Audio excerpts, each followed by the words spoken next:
B cricket নিউজে সকলকে স্বাগত জানাই। এই ভিডিওতে জানাবো সত্যি কি পরের মরশুমে কেকেআর ছাড়ছেন রিঙ্কু সিং। কেকেআর দলের মধ্যমণি হলেন রিঙ্কু সিং। তিনি একা হাতে যে কোনো সময় ম্যাচের মোড় ঘুরিয়ে দিতে পারেন। কিন্তু রিঙ্কুকে নিয়ে একটি নতুন খবর শুনতে পাওয়া যাচ্ছে।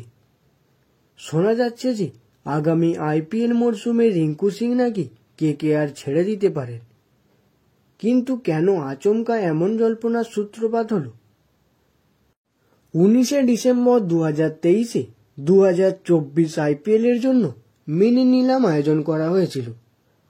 এই নিলামে কেকেআর কার্যত ইতিহাস সৃষ্টি করেছে। অস্ট্রেলিয়ার পেস বোলার মিচেল স্টার্ককে 24,75 লক্ষ টাকা দিয়ে দলে নিয়েছে কেকেআর। একদিকে ফ্র্যাঞ্চাইজি যখন দুহাত খুলে টাকা খরচ করছে, তখন রিঙ্কু সিংকে তারা মাত্র 55 লাখ টাকাই ধরে রেখেছে। অনেকেই মনে করছেন কেকেআর রিঙ্কু সিংয়ের সঙ্গে রীতিমতো অবিচার করছেন।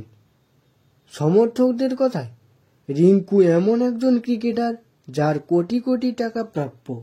কঠিন সময়ে মাথা ঠান্ডা রেখে কিভাবে একটা ম্যাচ বার করতে হয় তা ইতিমধ্যেই কেকেআর ব্রিগেডের এই ক্রিকেটার প্রমাণ করে দিয়েছেন। 2018 সালে 80 লাখ টাকা দিয়ে রিঙ্কু সিংকে দলে নিয়েছিল, কিন্তু 2022-এ মেগা অকশনের আগে তাকে ছেড়ে দেয়। এরপর আবার 2022 নিলামে তাকে 55 লাখ টাকায় ঘরে তুলেছিল কেকেআর। রিঙ্কু সিং পরের বার অন্য দলের হয়ে খেলতে পারেন এমন জল্পনা ছড়াচ্ছে।